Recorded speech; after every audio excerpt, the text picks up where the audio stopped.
Thank you for joining us for Storytime with Sandy.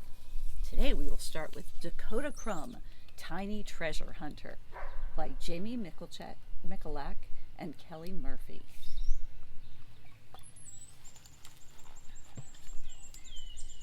In the great big city, in the great big museum, a clock tick-tocks past midnight. Very late. Doors are locked, guards keep watch. All is still until a small figure creeps out of the shadows. Hundreds of eyes follow tiny paws silently scurrying down the great hall. Who is this mouse of mystery? See all the figures in the pictures and on the vases?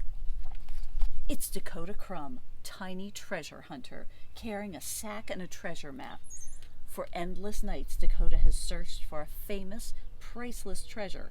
It's hidden in an unknown place called the deepest, darkest cave. X marks the spot, but a dangerous journey lies ahead. First, Dakota must bravely slip past the knights on horses, frightening faces, and ho ho! What's that masterpiece by the wall?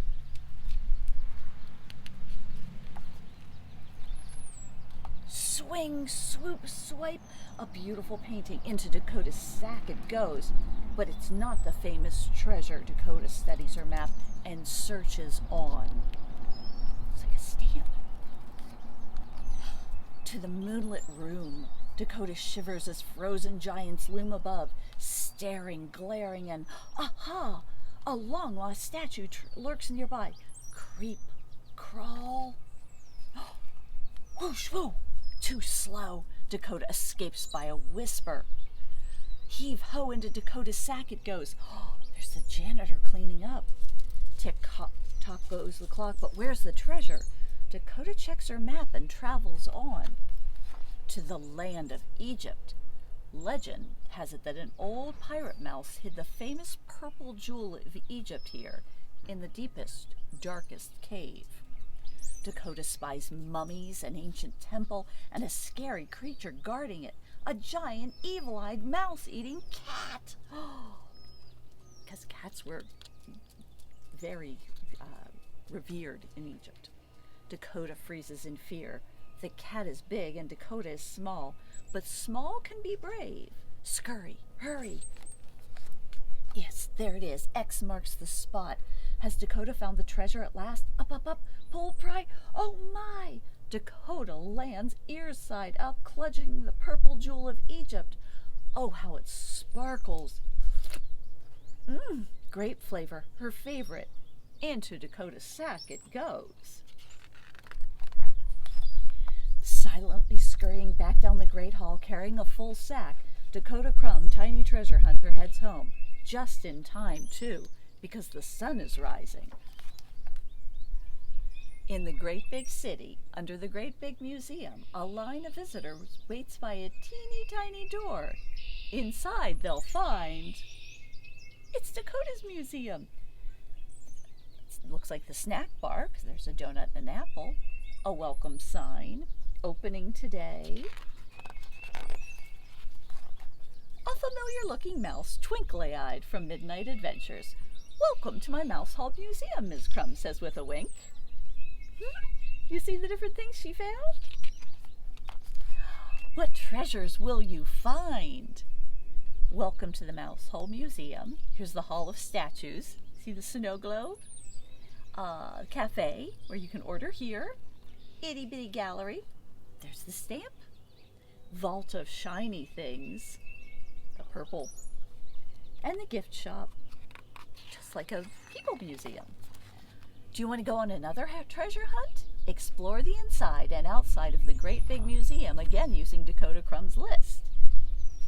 Dakota didn't find any of these things, but maybe you can. So come to the library and check this book out, and then you can see if you can find some of those books in the story, or items in the story. What I Am by Divya, Srinivasan. I'm a girl. I'm a human. I'm a human animal. I'm a daughter. I'm a granddaughter. I'm an ama to my guys. I'm a vegetarian, which means she doesn't eat meat. I am dark. I am pale. Comparisons. In summer, I'm different colors. You can see where her flip-flops were. I like to look at animals. Aww, but I'm nervous around animals. I don't win, but I love what I made. I might be an artist. Look at all her creations. I have so much, but I don't have enough. I'm selfish, and sometimes I'm generous. I'm mean. Looks like she's saying ugh to dinner. I am kind. So she wrote, I love you. I'm a scaredy cat when it storms, but I'm brave when it goes to putting out insects. I'm not mischievous most of the time. Sometimes I am a witch. I like to be with friends, playing in the sandbox, but I like to be alone, just swinging. I dance and I sing. Oh, sometimes I'm too nervous and I don't dance or sing. I don't want to go to parties. Am I shy? I say hi, and then I don't want to leave the parties. That sometimes happens. I am an American. I am Indian. What I am is more than I can say. I am part of the world. I am part of the universe. We're all sorts of different things, and we're all amazing. Ship in a Bottle by Andrew Prahin. I said boat because there's a boat there. A boat in a bottle.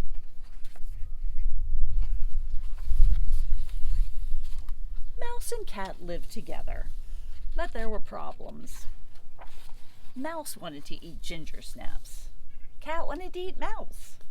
Mouse wanted to enjoy the ship in a bottle. Cat wanted to eat mouse.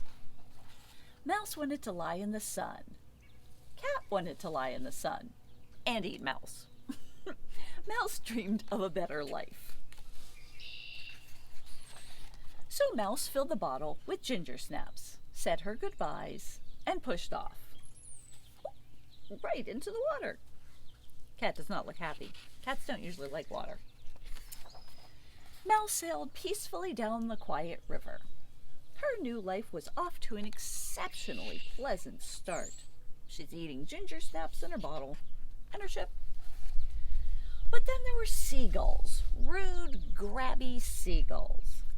Mouse dove deep into the bottle as the birds fought to eat the ginger snaps inside. Eventually the seagulls tumbled away, scrapping over the single stolen treat. Mouse cautiously returned to the top of the bottle. This time she left the ginger snaps inside. Sails along. That evening the little vessel floated toward the bank of a rich rolling pasture. As the bottle bumped ashore, Mouse imagined making a snug little home in the stone walls above. And here was a friend to make. Mouse offered her new friend a ginger snap. The rabbit loved ginger snaps. More friends arrived. They too loved ginger snaps. But when all the ginger snaps were gone, the rabbits decided it was time for Mouse to move on. That's not very friendly. Left with nothing but a few crumbs, Mouse drifted downstream for another day or two.